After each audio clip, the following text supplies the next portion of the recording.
Atenção, hoje é quinta-feira, dia 3 de julho de 2025 e um possível acordo de cessar-fogo entre o Hamas e Israel deve ser anunciado nas próximas horas, no máximo nos próximos dias, bem de acordo com aquilo que o presidente Donald Trump havia anunciado no início dessa semana, que na próxima semana alcançaríamos um acordo de cessar-fogo que colocaria fim na guerra em Gaza. Não sai daí que a gente vai falar hoje o que abrange esse cessar-fogo e conversar um pouco mais sobre esse assunto. Eu já volto.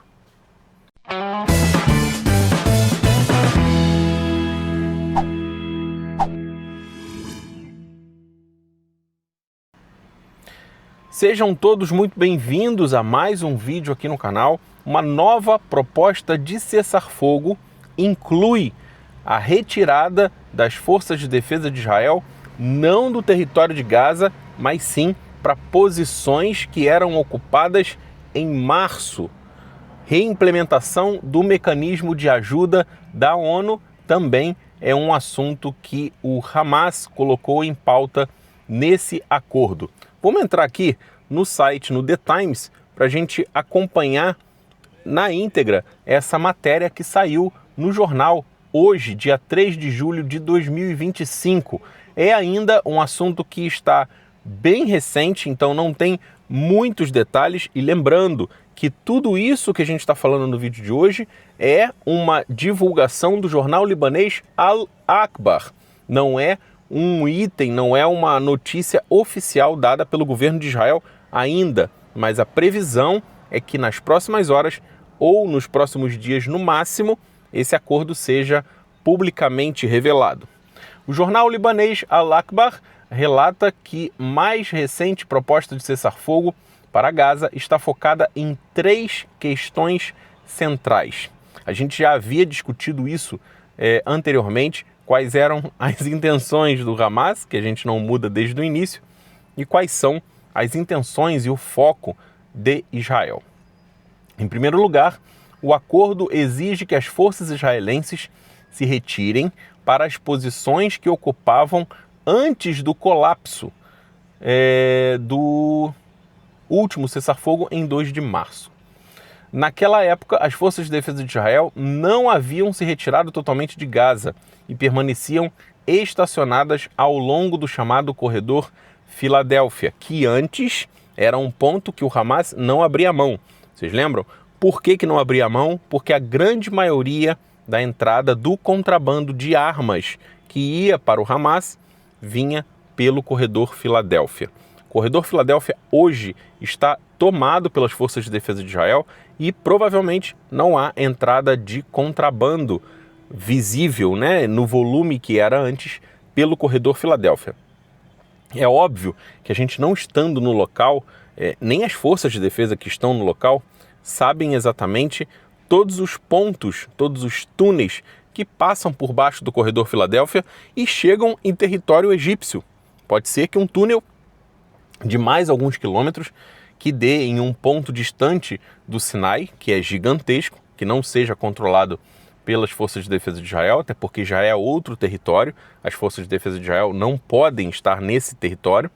Pode ser que algum ponto desse entre algum armamento de um túnel de vários quilômetros de distância e que entre em território de Gaza.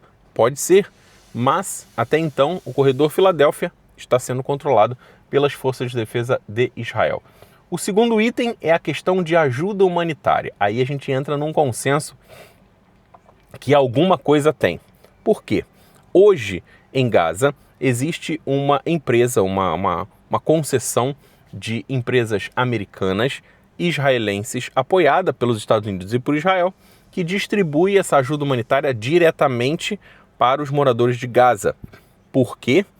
Para evitar para que o Hamas não roube essa ajuda humanitária. E isso tem surtido efeito, até o ponto do Hamas atacar os próprios moradores de Gaza para afastar esse pessoal dessas entregas, para que isso não seja veiculado como um sucesso, para que na proposta de cessar-fogo, a retomada pelos meios antigos, ou seja, pela ONU, volte para o controle da distribuição de ajuda humanitária. E aí vocês têm que levantar uma antena de interrogação. Por quê? Se o Hamas está fazendo tanta questão de que a ONU faça essa entrega, boa coisa não tem. É óbvio, uma facilitação de entrada de outras coisas nessa ajuda humanitária ou a distribuição diretamente para o Hamas dessa ajuda humanitária. Eu acho que ninguém tem mais dúvida aqui na internet de que o Hamas rouba a ajuda humanitária do pessoal de Gaza. Não faz a menor dúvida, não temos a menor dúvida. E isso é o que traz a principal renda hoje da organização terrorista em Gaza. E isso eles estão colocando em pauta no acordo de cessar-fogo. É a questão da ajuda humanitária. Segundo o relatório, o mecanismo das Nações Unidas para entrega de ajuda seria restabelecido, ou seja, voltaria à metodologia de entrega de ajuda humanitária como era antigamente. Ou seja, mais facilidade para o Hamas roubar a carga, mais facilidade para o Hamas conseguir dinheiro e menos comida diretamente para a população. É isso que a gente tenta mostrar para as pessoas, que é o Hamas que usa a população como arma de guerra, é o Hamas que usa a fome como arma de guerra e usando a própria população. E as pessoas enxergam, mas a ideologia, o ódio contra Israel, fala muito mais alto do que a sua moral de condenar isso.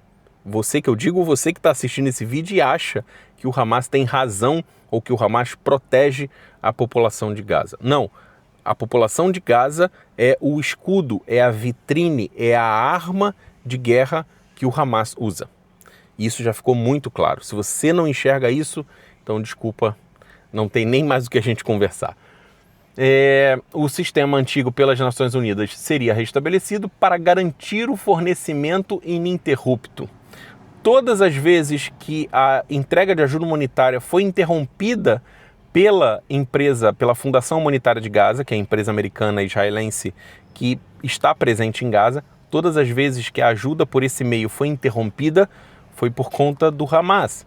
Ameaças do Hamas, ataques do Hamas, justamente para esse sistema não dar certo e que isso tudo seja feito uma pressão para voltar à entrega antiga, ou seja, o Hamas controlando essa entrega.